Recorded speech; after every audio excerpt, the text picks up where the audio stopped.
Hey everybody, welcome back. I'm Emily Moyer from Off Planet Radio, and Dani Katz from DaniKatz.com is with me, and from Words Are Matter.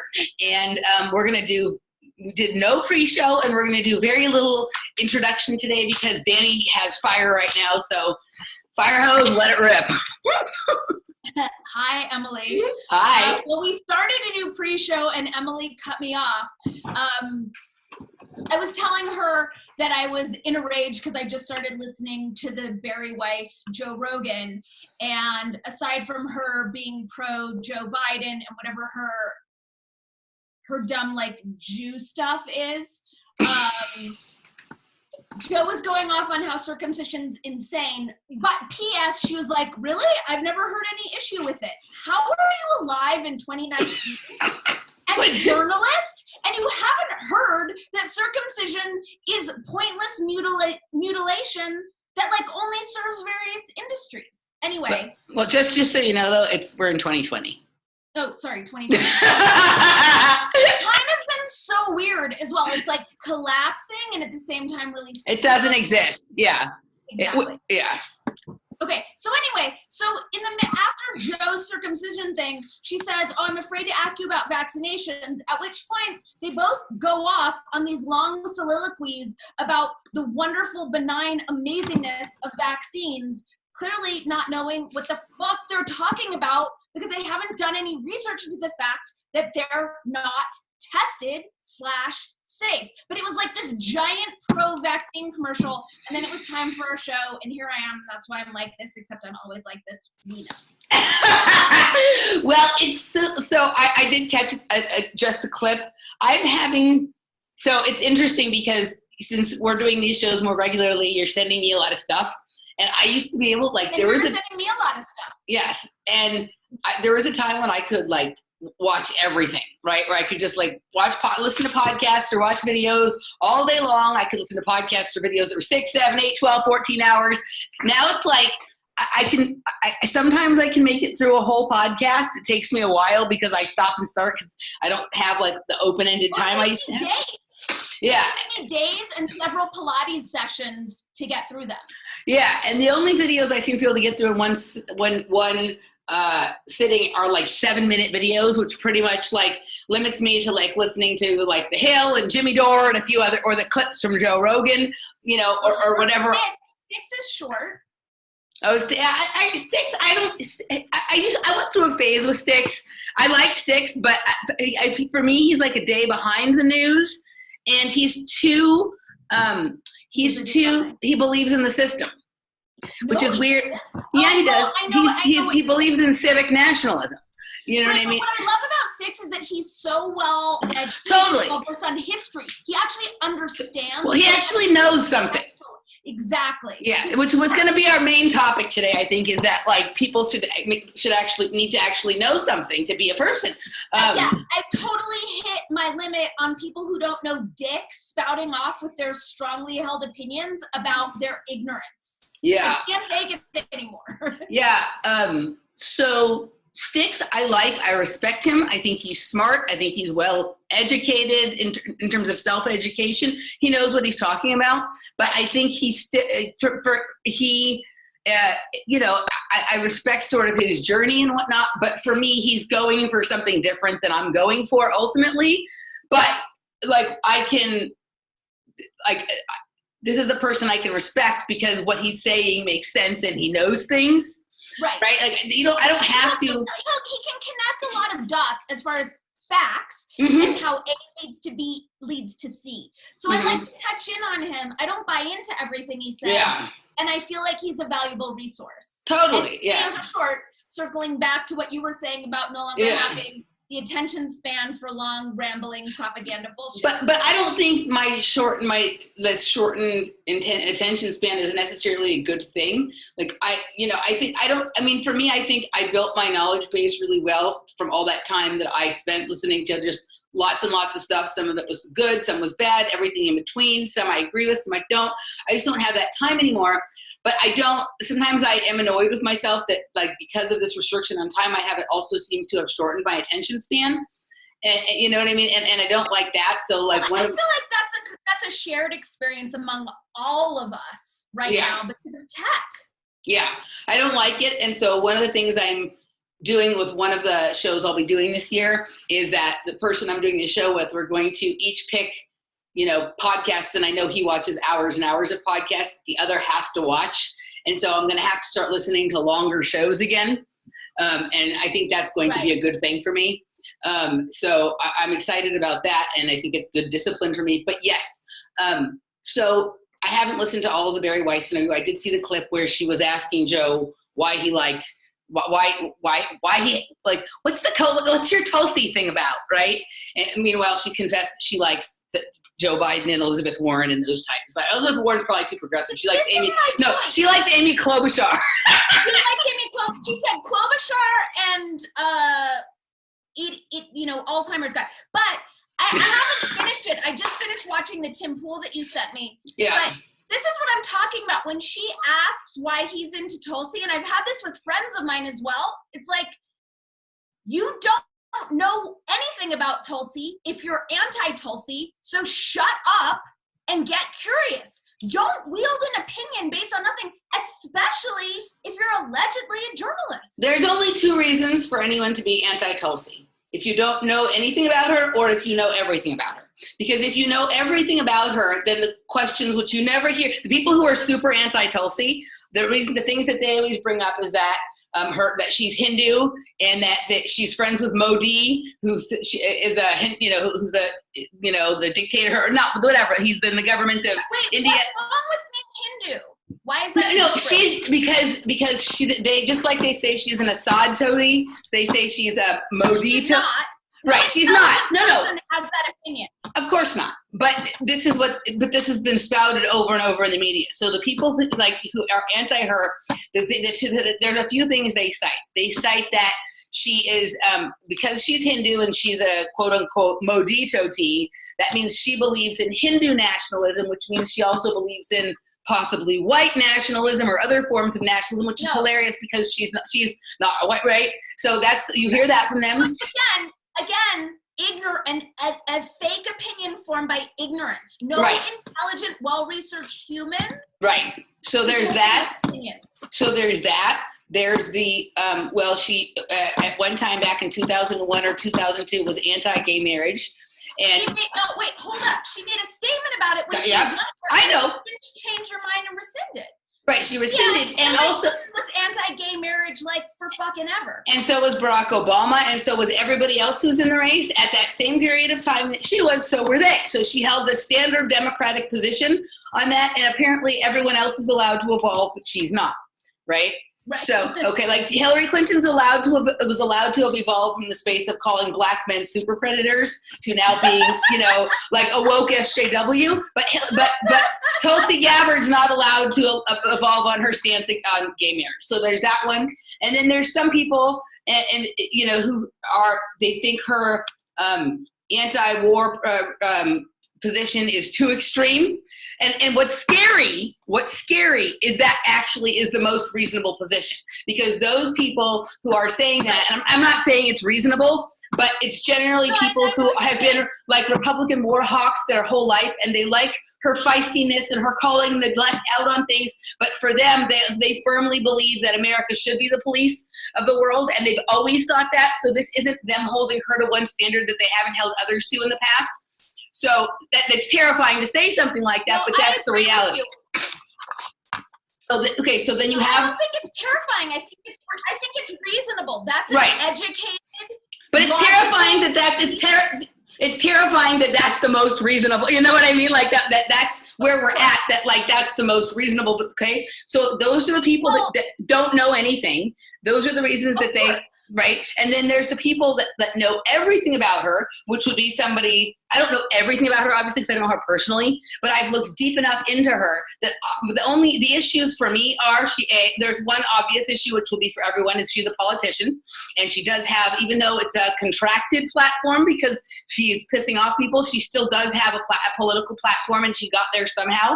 And it's hard to get into that if you're not playing ball at some level, but it's not impossible. There's been a few. There's been Cynthia McKinney and Dennis Kucinich and a few others. But the things that I'm concerned about are none of the things that we just talked about. the things that are question marks for me is her connections with both the CFR and the CNP, one being a right-wing organization, one being a left-wing organization. So right. We've talked about that, and I don't know enough about it to go into it, but I acknowledge that that's like a realistic red flag. I have a new red flag on her, which is, and I've said this before, she doesn't seem to understand what's going on in China, which kind of ties into her hypercritical stance on what the dude in the Oval is doing with the defense budget. It points to me that she doesn't get that. Regarding what happened with Iran and the taking out of that Soleimani terrorist psycho, she did not handle that like a graceful leader. She, like every single other dumbass, took it as a chance to attack the dude in the Oval and get to fear-mongering. And this ties into the stuff that you were sending me this week about the footage that was leaked, the Veritas footage on Bernie. We'll get to that, we'll get to that. But this ties into it as far as like, I want to see my candidates' leadership qualities. I want to see you lead a nation, right? And that's why people think they liked Obama.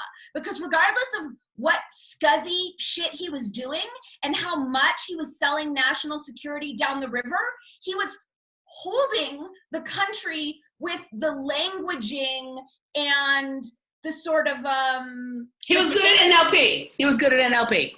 Well, he was like maintaining as though he had our backs and we were going to be good. And this was one of the first moments where I saw Tulsi like in action of like, okay, she went to fear and created more fear and more dissonance. And I don't want to see my leaders doing that. And that's nothing that I've seen from any of the Dems is like, okay, I can see where you can fight and catfight and be bitchy and pander and flip-flop, but show me your leadership. So that's where...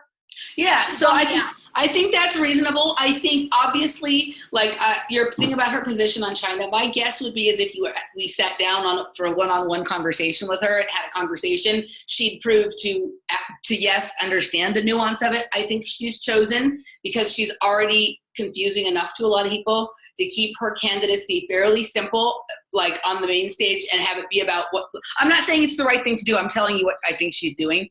I get it. I'm telling you I disagree because when Joe Rogan asked her about what, we've talked about this before, so I don't want to go back over it. She clearly didn't know what the fuck he was talking about. Oh, okay. So that's possible. You know, I think she is hyper attenuated to issues related to foreign policy regarding war and to getting us to regime change wars, right? She's running a topic-based campaign, it's right? Like Andrew Yang's freedom dividend. It's the same thing. Her thing with the turf wars. Yeah, but hers is in I think. There's a little bit more, I don't want to say validity because there's validity there is more validity because she's not like a socialist shill. Right. Well, and also she's not talking about a future scenario that doesn't have to happen. She's talking about something real and legit. Like I give her way more credence than Yang. I agree. So, but I also think that she is a very sturdy, steady, and measured person. But within that, we have to remember she was and is a soldier, and she probably has a certain level of PTSD that hasn't been dealt with. And so I have two opinions on this. I'm of two minds on this. I'm of like she talks constantly about the cost of war, and she's suffering from that cost of war, and she also needs to get it together if she's going to be the leader, right? So she like both things are true. I think people don't recognize that even some of the toughest, strongest minded, most unflappable people can suffer from PTSD, and they would do well to understand that because it's one of the things that needs to be taken care of. Like what's happened to the veterans in this country is terrifying. So she's in some ways. 100%. But are you saying that she's acting like in an obviously unhinged way? I haven't seen that. No, I don't think she's unhinged. But even for somebody who is as measured and seemingly together as her, there's the most amazing leaders I've ever seen. Probably, if you got to know them, they have still one or two little issues that can get their knickers in a twist. And her knickers got twisted. Well, I think that's every human on the planet. She's clearly done a shit ton of work. Her languaging is so clean. You don't get languaging that clean without a certain degree of mindfulness and self-awareness. Yeah, I agree. So she's not perfect. And, I do think, for people who know the things about her that I know in terms of some of her past associations, there's two ways to look at that. There is that she is deep working for both sides, or she's taken a look at both sides and she figured out that shit's nasty and she wants to do something different. If that's the case, then at some point we need to hear more from her on those topics, right? But I also understand that delving. Does the mainstream know anything about that? Well, the mainstream is part of those organizations, but they think they're good. Right. So I'm not making excuses for her. To me, if you've been involved in those things and you don't think they're good, you need to say so. But there's people who would say that if she started saying stuff like that at this point, it would scare people who might be voters away because of conspiracy theories. Yeah, that's a terrible idea for her to speak to whatever it is you're talking about that I don't even know what that is. Yeah. We're not the people who are going to decide this vote. No. She has to speak to the mainstream. That's why she hasn't chosen a stance on vaccines. She hasn't come out as anti, but she also is, like Buttigieg, the only ones who aren't pro. She's strategic.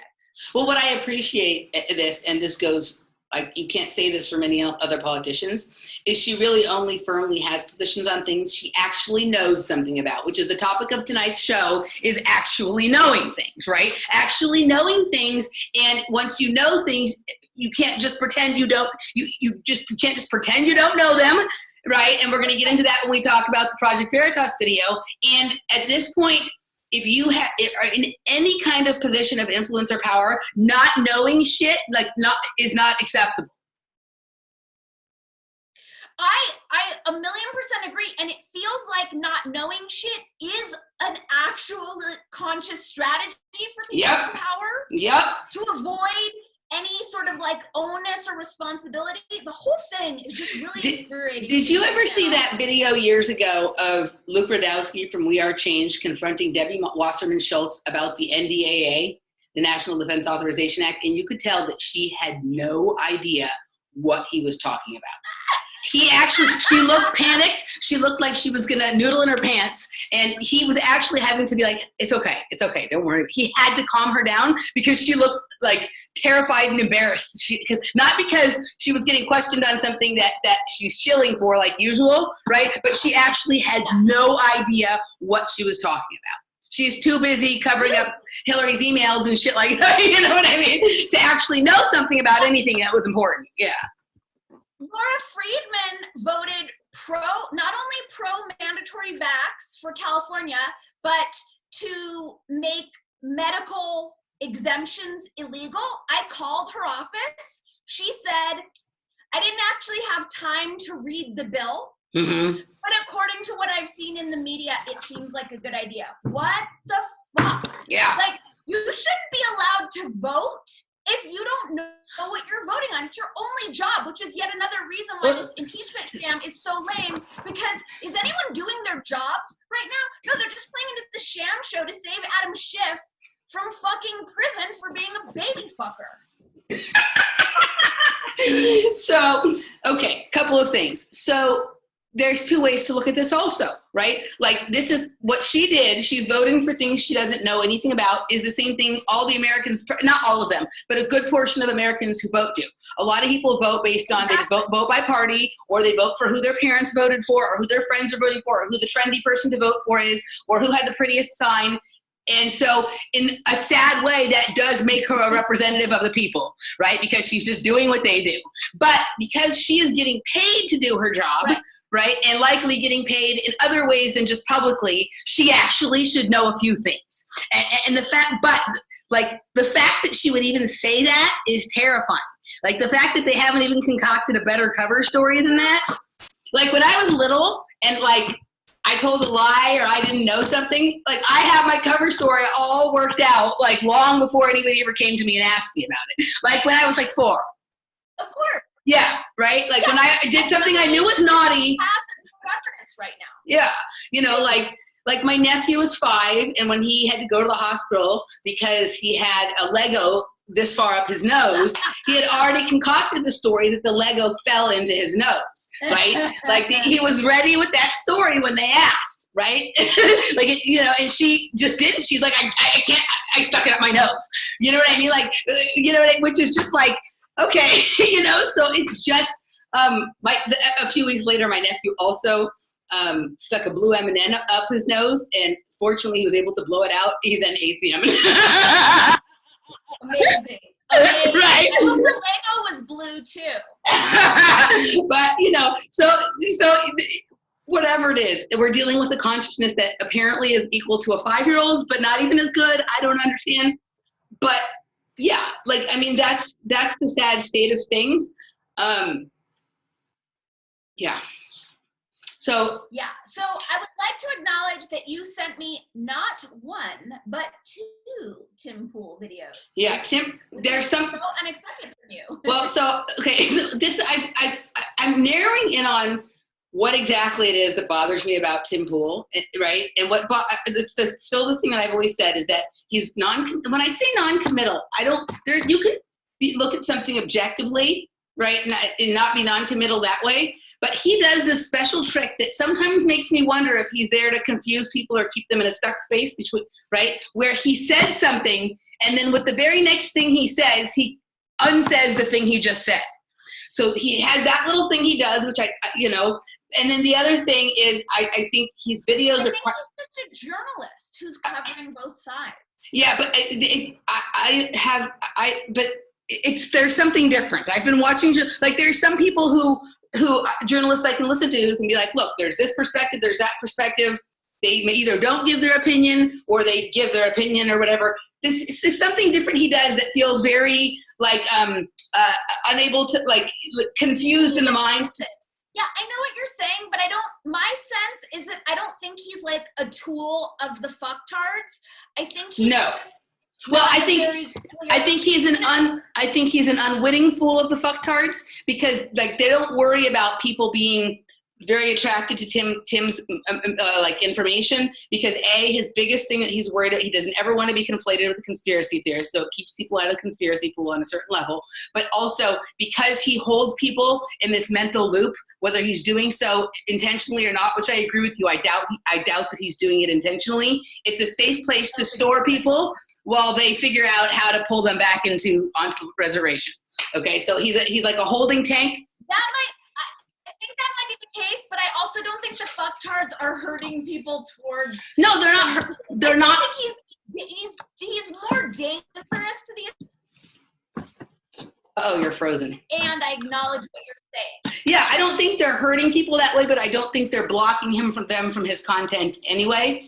I think that. It's not like Alex Jones. Well, not like Alex Jones, but also like there's a lot of other people who make, in my opinion, better reasoned videos and things like that than he does, who don't, like, you know, he complains about the algorithm screwing his shit. He still gets plenty of views. There's other people who do what he does, in my opinion, better, who seem to not be able to, they never show up on my recommendation list, never, even sometimes don't show up in my subscriptions, even though I'm subscribed. So I don't think there's an algorithm against him, right? But I don't think they're pushing people towards him either. I think they're just letting him fly because he's not, because of that thing he does, it makes him less dangerous to the establishment than he would be otherwise. Yeah. So he does that. And then the other thing is he's gotten into making like a lot of his videos like pretty long, 30 minutes or so, when he's just talking about one article. Well, he repeats himself. He repeats himself at least 3 times everything in the video. And then he talks himself out of what he's saying, which is what annoys you. Like, right. If he just made 7-minute videos with yes. one point, he would be way more effective. Agreed. So but I think what's happening here is the simulation is fritzing out so hard and becoming so stupidly obvious that even he did it right a couple of times this week. So I sent the videos to you and Robert and others saying little Timmy gets it right once in a while. And he is right on about a couple of things. And what I really admire about him is he's calling Bernie Sanders a fucking weenie. And Bernie Sanders is a fucking weenie. So that takes us into our next series of conversations, which I would like to talk a little bit about this Joe Rogan incident and a little bit about these Project Veritas videos. And they're actually connected. The Joe Rogan incident is unbelievable. I can't even believe believe that's a thing. Like, that is like, the left has hit a new low. Okay, let's start, because there's a correct historical order to this. Right. And it starts with this. Last Monday, 2 weeks ago today, Project Veritas announced that they would have something coming out on the Bernie Sanders campaign. That was kind of a mistake, but I'm not 100% sure that James O'Keefe isn't a certain kind of tool, like a pro-Israel tool, that kind of thing, right? So he announced it on Friday, which gave the whatever Bernie, I don't know if it's the left or the Bernie Sanders, I don't know how the factions are all, but it gave all the factions over on the other side the weekend to get their shit in order, right? And so what ended up happening is on Monday, when the video comes out, also comes out this bullshit about Bernie Sanders being a sexist. And the bullshit about Bernie Sanders, like, okay, it's kind of like my stepbrother who I haven't talked to in more than 10 years, who's, you know, borderline narcissistic and something else, right? Okay. Like, one time he was talking crap about me to somebody else and he called me a slut. There's lots of things you could say about me that would be derogatory and could be perceived possibly as true. That I'm a slut is not one of them. Right. So if you're going to criticize, there's like a million things to criticize Bernie about, but the one that's going to get the woke people who don't know anything most activated is a sexist kind of thing or a racist kind of thing, right? So that's what they hit him with. I'm telling you, this is coordinated. And I can't figure out, there's a few possible strategies I think going on here, but the point was to distract from any noise that Veritas was making. By midday on Monday, Veritas had like a certain number of likes and tweets and stuff like that, but somehow they weren't in the trending list, even though they had more action than why are we having some funny noises right now? It's interesting when the interruptions come. Okay, but other people who didn't have anywhere near as much action on their tweets were trending, but the Project Veritas exposed 2020 or whatever was not, even though there was lots of stuff, right? There has been a complete and total mainstream media blackout, even an alternative mainstream media, and we'll get to that too. Shame on you, The Hill, shame on you, Jimmy Dore, right? Shame on all of you, because whether you, even if you talked about it and said, Project Veritas, you said you don't like this, you disagree, the right could have planted someone like this in the, say something. Just ignoring it tells me that you know this is a thing and you don't want anybody to find out about it, because if people find out about it, then your hero is looking a little. Isn't Jimmy rooting for Bernie? Jimmy's rooting for Bernie. Well, I think Jimmy would prefer Tulsi, but because he doesn't see that as an option and he fully believes in the system, you have to go with what's reasonable. He's pro Bernie. He's been criticizing Bernie. He criticizes Bernie for not standing up for his followers and for not being extreme enough to the left and stuff like that. But none of these people, Crystal Ball from The Hill, Jimmy Dore, none of these people who are out pro Bernie have said anything about the Veritas videos. I have commented under each one of their videos. Love to hear your thoughts on the Veritas videos. Even if they trash them and say this is bullshit, or the right, James O'Keefe probably hired someone to do, they can say that, whether that's whatever, but just ignoring them is the same thing that they accuse the mainstream media of doing to topics they don't want to talk about. So they are now participating in that same game of just ignoring a debate, ignoring facts, ignoring things that exist. They're doing the same thing that they say. Yeah, so and also, I think that, like, what the guy said points to a much larger infection in the left that's so noteworthy, and I don't think that anyone on the left wants to acknowledge it as a real thing. Whether some low-level staffer said it or not, like, it has to be shoved so deep under the rug. Well, what's so crazy about this is this would mirror, in their minds, what they're saying about the right and like the alt-right or the neo-Nazis or whatever, right? But this is much more prevalent on the left than the white nationalism is on the right, much more prevalent. And this is fetishized. People who are, like, look how many people wear Che t-shirts, right? And look how all that, and worship at the altar of Greta Thunberg and all this kind of crap, right? And people who don't know dick about Greta Thunberg or Che, people who are fucking ignorant. Right. So, but So here we have, like, they're accusing people of doing the exact same thing that they do, which is when you really know you're supporting a loser, right? So here. Okay, so can I just say something to augment this? Yeah. Because you sent me this and I knew that you wanted to talk about this today, I posted on Facebook yesterday. I have a lot of Bernie supporter Facebook friends. And I said, hey, Bernie supporter friends, I'm curious what your take is on the Veritas videos. Nothing. 100% of the people who weighed in with their opinions, 0% had watched the video. Yep. Like the same thing. It was like, Veritas is bullshit. He's a Republican. He's a comment. And I was like, did you watch? Did you watch? This is propaganda. What's propaganda about? Can you break down for me where in these videos of live recorded footage, none of them watched it. Everyone discounted it and had an opinion. Well, this is the same thing as, like, and this goes to the problem with Bernie Sanders, right? Bernie Sanders capitulated and didn't stand up for himself when the election was stolen from him in 2016. Always a pussy. Right, but here's my point. My point is that nobody from the Hillary Clinton camp ever said those aren't my emails. They said they were hacked, so you shouldn't look at them, right? But they never said those aren't my emails. So nobody from the Bernie Sanders campaign has commented on this, including no one has said that guy is not part of our campaign. There's two guys now, right? No one has denied that they're and apparently one of them, they haven't even been fired. Well, so that was the thing, because when you sent me, it was like a series this week. So you sent me the 3 videos, and my thought was like, I don't think this is a thing. This is like a low-level staffer. They probably don't know about him. He's a wild card. This is irrelevant. But then you sent me the other video with the cops where it seemed like Bernie's camp had his back. And then I was like, okay, now this is a whole different ballgame. If they're not publicly separating themselves from him, if he still has a job, if they both still have jobs, now this is a problem. Right, because so no one has denied that these people worked for the campaign. Do you want to tell the people watching who have likely seen it because they're watching our stuff, the gist of what? So the gist is, the first video was a guy named Kyle Jurek. Robert and I have talked about this, right? He was talking about sending people to gulags, right? And then between when they recorded the video, and he went way deeper into like some really gross.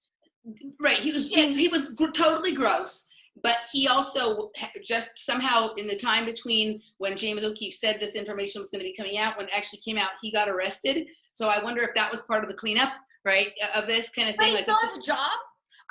I don't know, because we haven't gotten any comment on that, but we did get the mug shots from when he was arrested, which seemed to be in the period of time between when those videos were, when this stuff was put together and when it actually came out.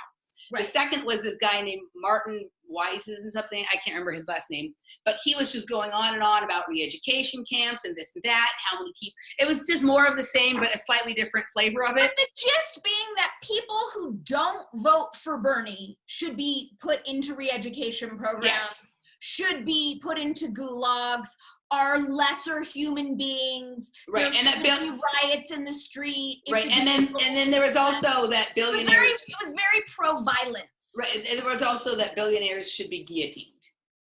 Right, that was in there. And then the third video was basically a reporter from Veritas going as a reporter from Veritas to the Bernie Sanders headquarters and asking for a comment, and they called the police on him. And the policeman was sitting in the car talking to him, saying, look, they're going to have no comment. They know who you are. They know what you got done. They're just saying they have no comment. They didn't deny anything. And the cop, even though he had to do what he was doing, seemed to be sympathetic with the Veritas reporter, because he's like, yeah, dude, I know this is insane. Okay, so that's what's going on. The faux scandal over Bernie Sanders being a sexist is to cover this, because whenever you look up Bernie Sanders controversy, what comes up is that, not this. And now the next thing to help keep that covered up is this Joe Rogan endorses Bernie Sanders thing, right? Okay, so before we jump to the Joe Rogan thing, it just occurred to me, remember like several shows back when we were talking about the idea of Hillary running again would be a great idea if the people behind it were the ones who wanted the dude in the Oval to win again? This feels like another setup like that.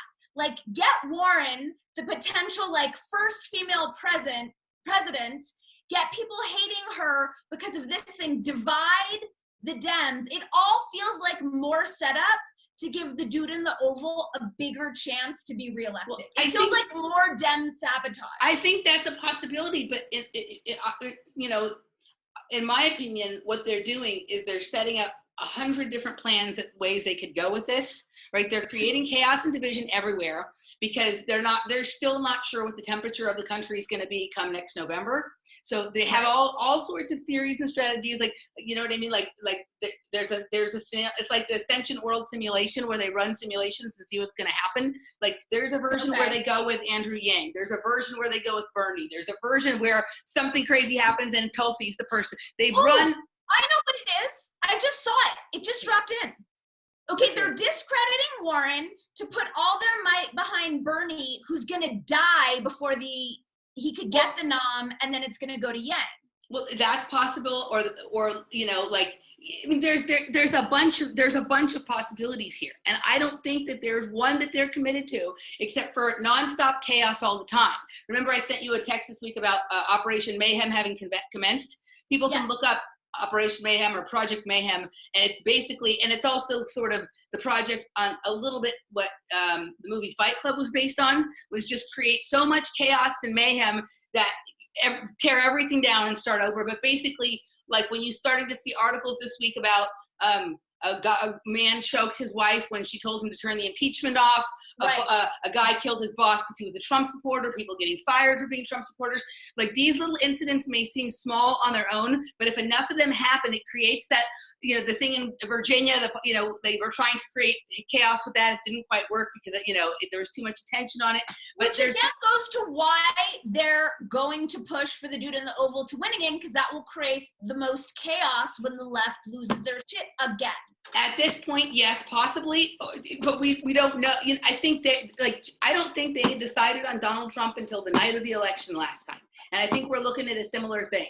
I think there's like a bunch of possibilities as to how this could go, and they want to keep many options in play, right? And we still aren't even 100% clear yet on who some of the third party and independent candidates are going to be, and how that's going to steal from this, and what. I don't think there's going to be an independent or third party candidate winning, but you know, that whole Jill Stein, the weird behavior of Gary Johnson, and then the controversies surrounding what happened between Jill Stein and all that kind of stuff is. It created tension that they could use to polarize people in this mess around an election, right? So right. I don't know. That's the aim, is just as much polarization. Chaos, polarization, mayhem. Exactly. Joe Rogan it's been fascinating lately watching him, because he's had some great shows and some total duds. But and this goes to, and I was talking to a friend about this. I was talking about the gymnastics podcast. I told you about this, and I told another friend who went to a gymnastics meet with me recently. You know, these are all people I have mixed feelings about. People who do the gymnastics podcast, Jessica O'Byrne and Spencer Barnes, I think his name is. Okay, like, I love some of their commentary on gymnastics, and when they pulled so many social threads into their coverage of gymnastics, largely because of the Larry Nassar scandal. And they're talking about things, while they know the details of the gymnastics case, they don't have the larger understanding of pedophile blackmail and all that kind of stuff. They don't actually know enough to be speaking intelligently about why this is continuing to happen. But Joe does, even though he pretends that he doesn't. Right. So, but my point is that I'm both a fan of theirs and I'm harshly critical. Right. My thing with Joe, I like watching because it really signals where we're going socially and culturally and whatnot. He's the junction point of everything right now. He has more power than any single person in media. He is more powerful than any celebrity in Hollywood. 100%. Right? So this fucking, the host of Fear, this when you have the game show host of what was the Apprentice as president, you're going to have the most powerful media person be the former host of Fear Factor, right? Who comments on the UFC, eating bugs, right? So it's fascinating to watch because everything comes together there, and I watched him since very early on. Some of his work I admire. Some of the things about him I like, and I also am harshly critical of him because it's hard for me to believe at this point that he's an unwitting participant in this, but there's one explanation, and this would go to why they would choose someone like him for his position. his ego is so big that he can't possibly believe that the same techniques of mind control that have worked on the entire rest of the public would also work on him. I don't even know. I mean, you and I have talked about this from so many different ways. I don't know that he's conscious of the fact that that's even an option to consider. You might be right. It'd be so interesting to have the conversation. He never talks about, so whenever he talks about like psychedelics, he never refers to anything as MK Ultra. He talks about the LSD trials, right? But I'll say, Emily, like in a million years, it never occurred to me that I could be part of MK Ultra until you broke it down for me. But if you as a journalist, right, started looking into the LSD trials, because somebody brought those to your attention, and as you were researching those, you kept seeing the term MK Ultra come up, eventually you'd look into what MK Ultra was and probably talk about it. It's impossible to know as much as he does about psychedelics and not know about MK Ultra. It's impossible. I don't agree. I totally don't agree. And I agree that there's something fishy in how he carries himself and what he, like, there's a lot of cracks and paradoxes and inconsistencies for sure. I don't know that he knows that. Right. So that's why on a certain level, I have a certain degree of compassion for him and I'm not just totally mad and calling him a shill, because it's entirely possible that he is totally mind controlled. It feels like it, because that show with him and Robert Downey Jr. felt like both of their handlers. Oh, he's definitely so completely mind controlled. That's what I'm saying. Yeah, so to have two wild, bombastic entertainers have such a boring, low vibe conversation about nothing, I feel like their handlers were really on top of them. Also, notice a lot of these shows where it's obvious that the handling is going on happen when Mike Baker has been on during those weeks, and Mike Baker's the CIA guy he has all the time, who I believe is a handler for Joe Rogan. I think there's multiple handlers for Joe Rogan. But whenever whenever there's a show where it's like, right? So he'll have some good shows, and then Mike Baker will come on, and then he'll have shows where you're like, Yeah, that was one of those, because they have to work hard to control him. I thought was fantastic. They have to work hard to control Joe Rogan, because I believe that inside his spirit is to be a free thinker, right? His spirit is to, there's things about him that we like, and the reason we like it, right? And so he requires constantly to be his control to be updated, and they do it in fascinating ways.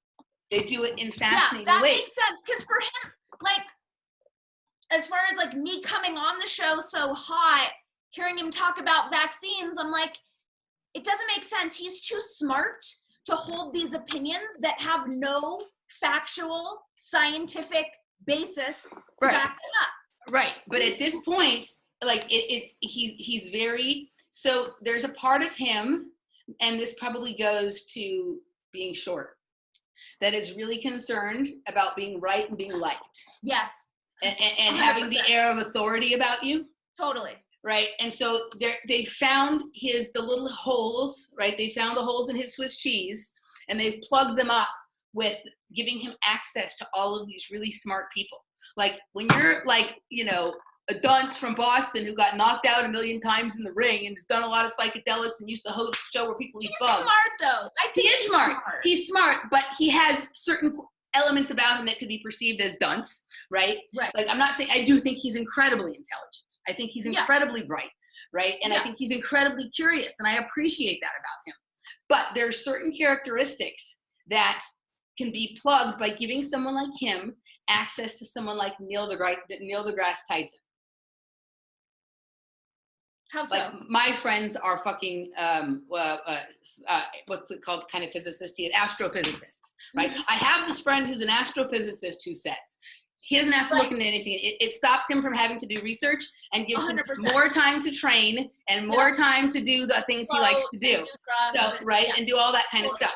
So I'm just like, we're in a very complicated situation, right? And every time I get to a further level of clarity and honesty about myself, I do have simultaneously, I'm more harshly critical of myself and more empathetic to some issues about myself, more sympathetic to myself, have more compassion for myself. And so because I'm trying to grow as a person here, I also have to offer those same things to other people. So I'm going to continue to be critical of him when he does things that I think are wrong. And I'm also going to be compassionate when I see that this is a human being in a complex situation, just like me. His is even more complex because he has way more people looking at him than I've ever had looking at me.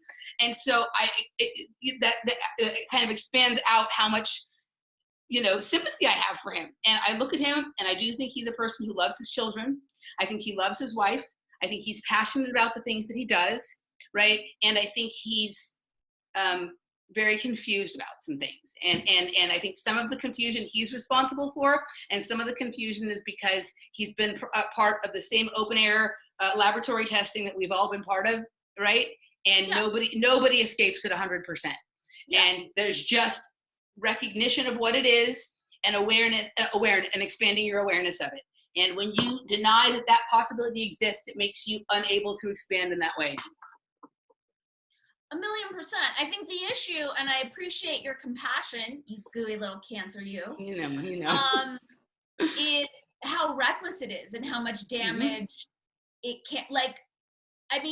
The fact that he just dropped that bullshit about vaccinations at the same time that there's this crazy flu coming out of China and this crazy, amazing new vaccine that happens to be ready to give everyone. Right, that's going to have technology.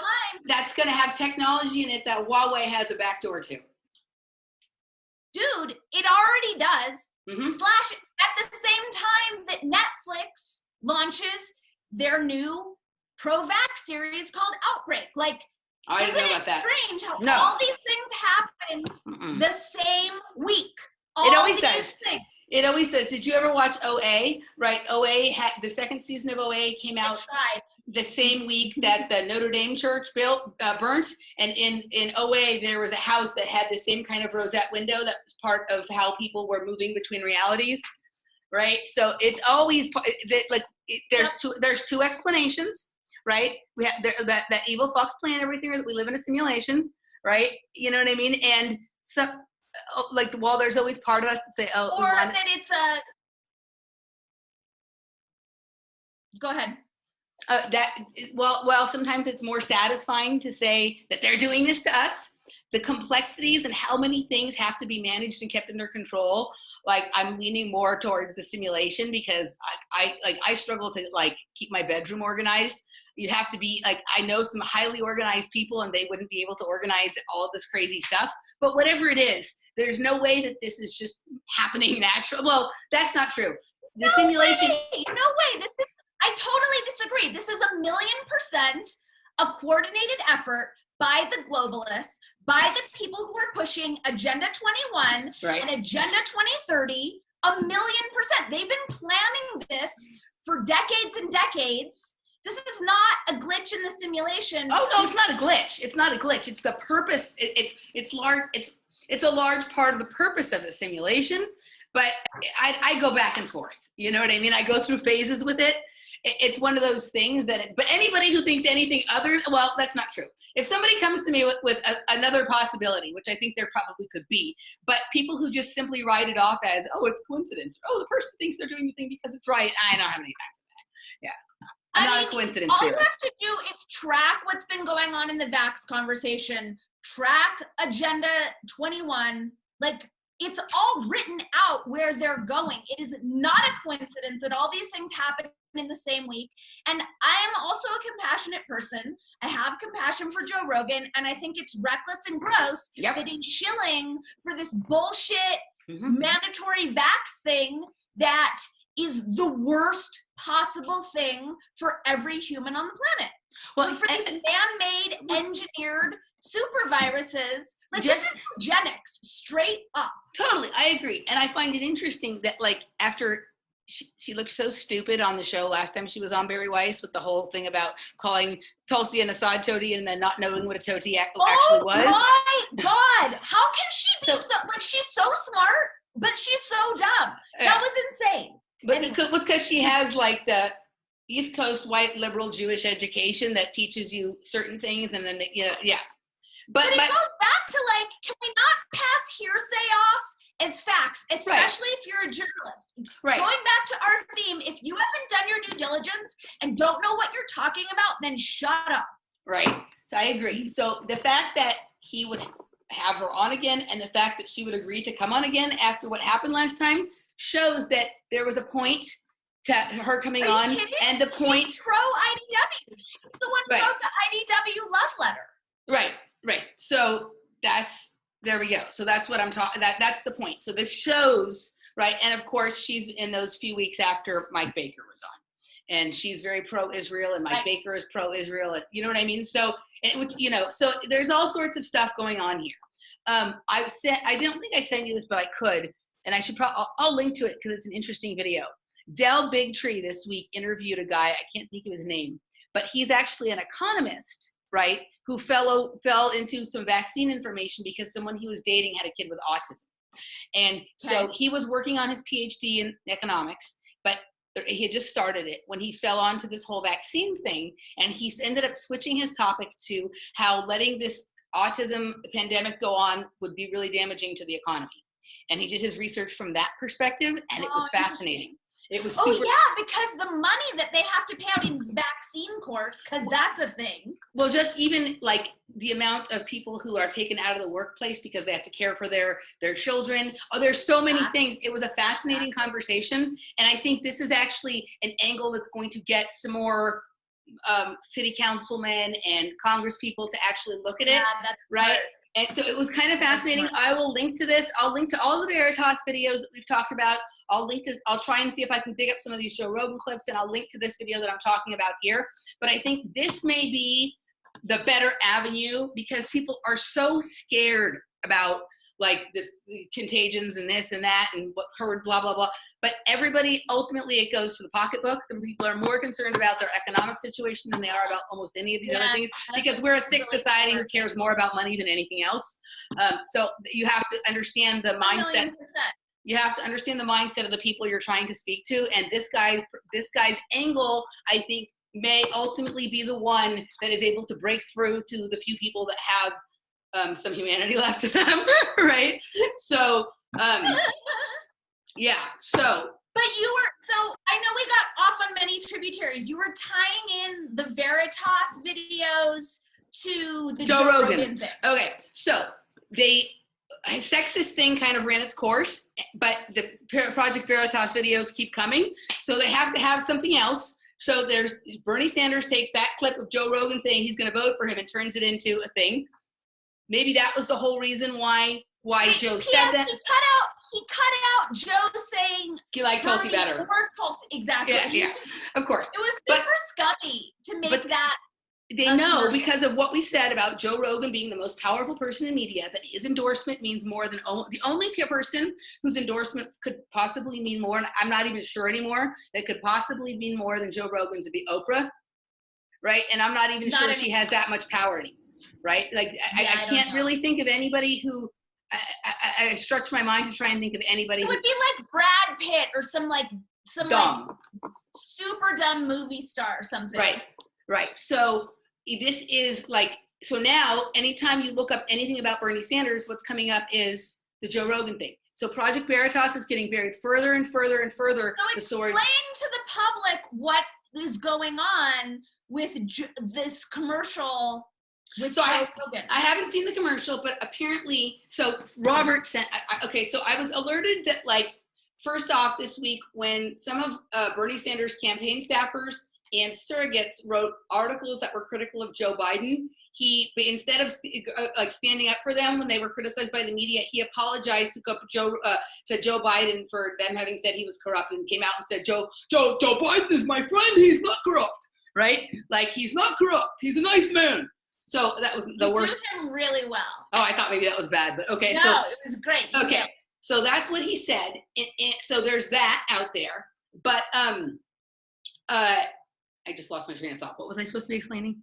You're explaining why Joe Rogan coming out as allegedly for Bernie, which he didn't even say. Right. He's a big thing.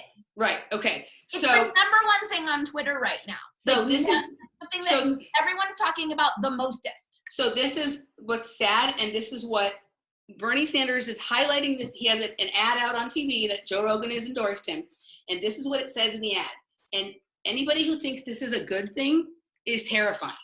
Okay, so Robert sent me this morning, that what the ad says is, quoting Joe Rogan, right? Joe Rogan is saying, "I think I'll probably vote for Bernie. He's been insanely consistent his entire life. He's basically been saying the same thing his whole life. And that in and of itself is a very powerful structure to operate from." To me, that's a sign of a person that has not grown, evolved, expanded, taken in new ideas, read a book, had a conversation with someone he disagreed with, or anything. Oh, wait, I'm sorry. I thought the reason that you were bringing this up was because Bernie supporters were freaking out because Joe is an alt-right mouthpiece. Well, so we'll go. They kind of have a Nazi. We'll get there. We will get there. Sorry. So the commercial says this. So this is basically advertising to people that the thing that we should, the characteristic that's most important, that we should stand up for, that we should, galvanize around, is the idea of never changing our minds. I actually disagree. What I think that speaks to is that he's consistent and he's not a flip-flopper. That's different. Warren, the way Clinton. I didn't see the ad, and and it's crazy because it was never recorded as an ad. It was taken out of context and being completely warped into an ad. But I thought he was talking about his record as a politician. Right. So not flip-flopping is different than right. Right. Not flip-flopping is different than saying the same thing the whole time. You cannot flip-flop and evolve your position with more information and speaking clearly about it. You can always be on the side of the people and evolve your positions on things. So you can talk about it differently. You can find a more expansive and interesting way, and a way that offers more freedom to people instead of less, right? You can evolve all of those positions. I understand your point, and I think being consistent in that I do the things that are better for the people, right? Like putting the American people first or putting humanity first can be something that you never flip-flop on. But within that, you can have some nuance to the way you speak about that and the way you go about it, because you're a person who's doing a job for longer. And if you haven't learned anything over the course of those years that changes how you do things or what you say, that is concerning to me. Now, somebody being completely saying that, that this is moral at this point, and then later saying this is not moral, without any really clear explanation of why and how they evolved to that position, right, is a problem. I don't think that this is an either or kind of thing, but always saying the same thing and never changing over the course of your entire life is the sign to me of somebody who has, it's like old people, you can't teach an old dog new tricks kind of thing, right? There's something wrong with it to me. Now, that's, in my opinion. I hear what you're saying. I hear what you're saying. It feels as silly to me as tracking the impeachment, because Joe never intended to endorse Bernie. Right. So my problem. Statement. My problem out of context. My problem with this is not that Joe Rogan said that, or that that's what Joe Rogan thinks, because Joe Rogan on certain things is simple-minded and not nuanced, right?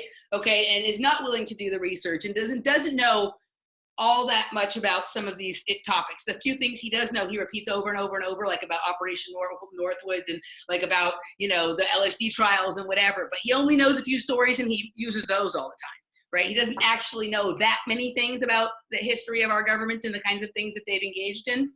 So my problem isn't with Joe Rogan, but this is the thing that Bernie Sanders is used as the endorsement thing, right? And then on top of that, so that people are not questioning that at all. But everybody from the left is like, why do you have an alt-right person endorsing you? But an alt-right piece that I find interesting. Right. So Joe Rogan at one point had a whiff of libertarianism to him. And the only whiff that remains is the one about legalizing marijuana. But other than that, I don't find him to be very libertarian anymore. But he's never been anything that resembled anyone being alt-right. He questions authority slightly more than most. Right. He questions authority slightly more than your average person does. you know what I mean? But he's definitely never been like far right, alt right, anything like that. He was kind of like he was, you know, kind of like a leftist who liked like keeping more of his money and getting to smoke pot. I feel like we've gone over this, and that like the audience knows at this time that like obviously he's not alt-right. And I think what it more points to is how the left is fucking insane and under complete mind control, but that they automatically go to, I mean, just the fact that I posted on my Facebook, hey, Bernie supporters, what do you think about Project Veritas? I was called alt-right. Okay, but think about what a brilliant move this is for the social managers to move the Overton window even farther over. If now what Joe Rogan thinks is considered alt-right. But he's been considered alt-right since that bullshit Data and Society report came out over a year ago. But my dad doesn't know about that. Now my dad knows about it. Oh, I see. Now it's going massive. And now anybody left, anybody who's to the right of Joe Rogan is a full-on Nazi. I know. The shit that they were saying about him was insane. That like, if there are 3 Nazis at the dinner table and you're eating with them, then you're also a Nazi. It's crazy. Yeah. It's so crazy. It's so crazy. The left is so crazy.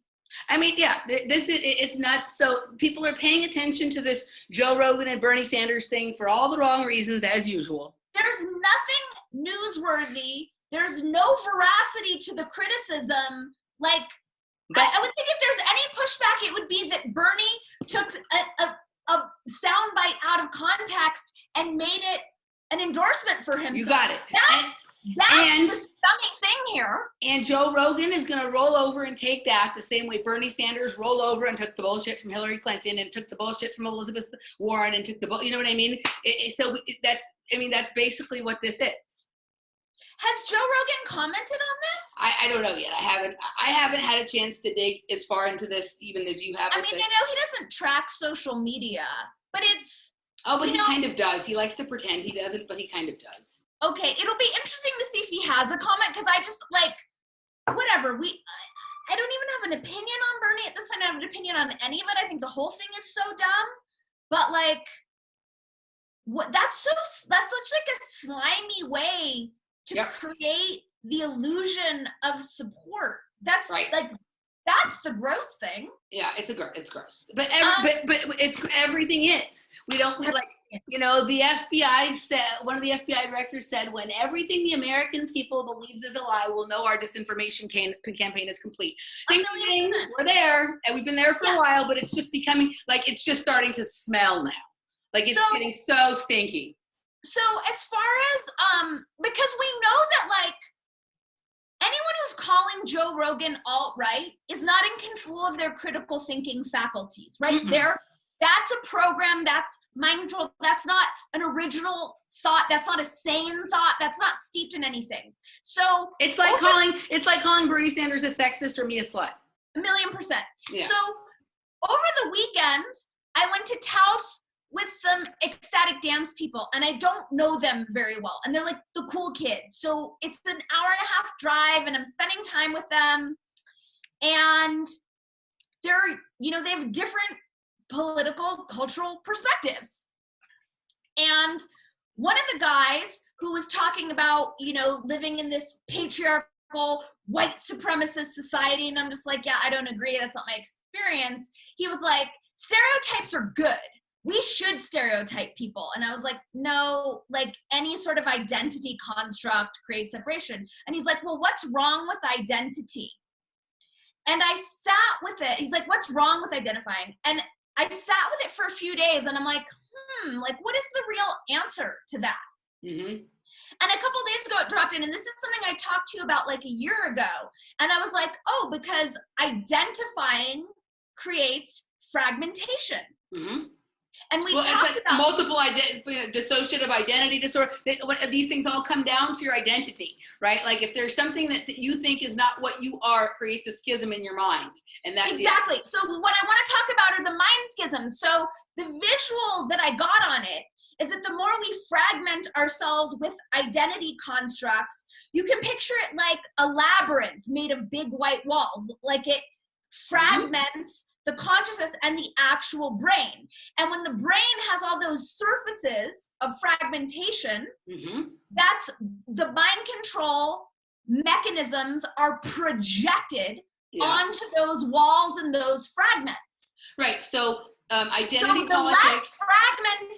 The less fragmented we are, the less surfaces there are upon which to project mind control, the less susceptible we are to mind control. So identity politics and identification only serves the interests of those who are wanting to program us. Absolutely. So identity politics creates for society the same thing that certain kinds of direct abuse do to break down someone's identity and split them off and create compartments in their mind. So they found this tool that they can use on the mass of people that before they had to go to great lengths to conduct individually on single people. And while the people who are, so that's the point. The identity politics is a very dangerous weapon. A huge dangerous weapon. So did you see the video? I sent you a bunch of videos on Agenda 21 and the UN. Did you see any of those? I opened some of them, but like they all were fairly lengthy, so I didn't have time to sit and do them. But yeah, there's nothing more mind control-y than that. So this was the first time that I was like, because I'm really interested, like obviously I've been really interested in Agenda 21, and I would love it if you could explain why the UN is scummy. But this was the first time where I was like, I want to see the mainstream propaganda on Agenda 21 and Agenda 3030.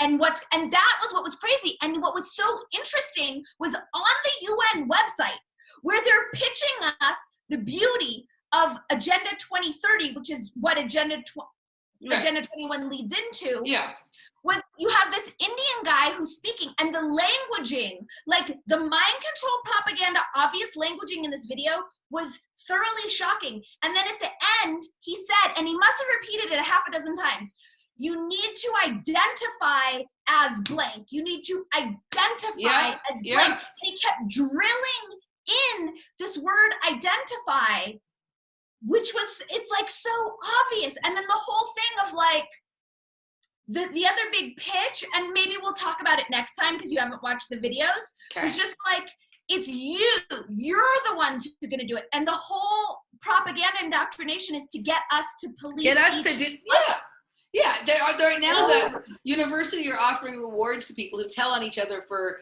slighting somebody based on their gender, or their race, or their, all that kind of stuff. Exactly. All right, so I think we have some topics for next time. We're winding down here, but before we wind down, there's a couple of things I want to address. So you probably will be seeing this either on my new YouTube channel, it's just the Emily Moyer YouTube channel, or on Dani's personal YouTube channel. This show will be here from here on out. I will still continue to create other content for Off Planet Radio, Off Planet Media, and for the things I do with Robert and whatever, but this you'll find here. And we are also, we're going to kind of expand what we're doing. There's a lot of people who've mentioned that the comment I get most often about this show is that they wish they had someone to talk to about this like Dani and I have each other. And so I think what we're going to do is we're going to create a live chat group, not just like a chat room or a chat box, but we're going to actually create a discussion group that will both have content that we are not going to put out publicly on YouTube, either because it's edgier content. It's edgier content, that because even though none of us want to kowtow to fear about censorship, the fact of the matter is YouTube eventually is going to become someplace where we advertise what we're going to be doing elsewhere, because the comfort zone on YouTube has become increasingly contracted, as Dani would say, right? So, so there will be some content here, but there is edgier content in terms of just not wanting to be censored, but also maybe some content that is a little bit more personal in nature, and we don't want our families to hate us any more than they already do. That we would like to talk about and we're figuring that maybe you do as well. So this would be a place where would be a live room where we would present other content that we are not presenting here, and that would be a chance for you to speak with us and to speak with each other and to meet people that you will be able to have these conversations with. And we haven't decided yet if we want to do this as something with a kind of monthly prescription. I don't think we're going to use Patreon because we're not using Patreon. My experience with Patreon with Off Planet Radio is they provide no service. They provide about $30 a month worth of services, in my opinion, and they take about $500 a month from our earnings. Plus I don't. They censor. Huh? Plus they censor. They said, yeah. So it's not. We're not allowed to use the V word on Patreon. Right. So we're looking at other ways of doing it.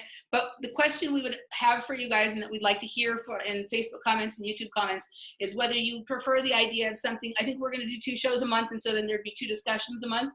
If you'd rather have it be a recurring monthly subscription thing, or whether it would be that just that there be a per chat payment kind of thing, right? So you would pay a small fee to participate in the chat versus the monthly subscription. Right. So we're playing with both possible ideas. This part of the show will remain public and free, and then there will be other content that will be for a small fee, and deeper dives. Yeah, deeper dives and chances for people, just for conversations, for you to interact with each of us and with each other, and for us to learn from you, and for you guys to have some say maybe in some of the topics that get covered in the next show and whatnot. Ooh, like we're starting our own community. Yeah, there we go. So anyway, so we'd love to hear from you, and in the meantime, you can find Dani at danicast.com. You can contact her for language coaching sessions and for books. Transformational coaching. Transformational coaching. Up-level your life, empower yourself. You can find, absolutely. You can find me here. You can find me on Off Planet Radio. You can find me on Matrix Math with Robert Phoenix. Find me at Facebook at Emily Moyer. And you can contact me if you're interested in nutritional or consultation or life coaching, or we'll see what else I come up with. Anyway. Get your shit together. I'm getting yeah, well, exactly. I'm finding that the coolest thing is to just use the nutritional stuff as part of the life coaching, because it goes kind of along with it. It's like a step in it. So I'm kind of reformatting how I do things and stuff with my newest clients, and it's kind of interesting. I'm kind of liking the way it's evolving. Also, I have a workshop here in Los Angeles called Power Up 2020 on February 22nd. And it's going to be with myself, my friend Dr. Laura Wilson, and Masaki Miyagawa. I will be talking the metaphysics of sugar. There will be some yoga. There will be pyramid meditations and pyramid making. You guys are going to get to make those beautiful pyramids that Masaki makes. And we're going to have healthy snacks and drinks and laughter and chatting and all kinds of cool stuff. And so contact me at technobrat21@gmail.com if you'd like information. And we will see you guys next time.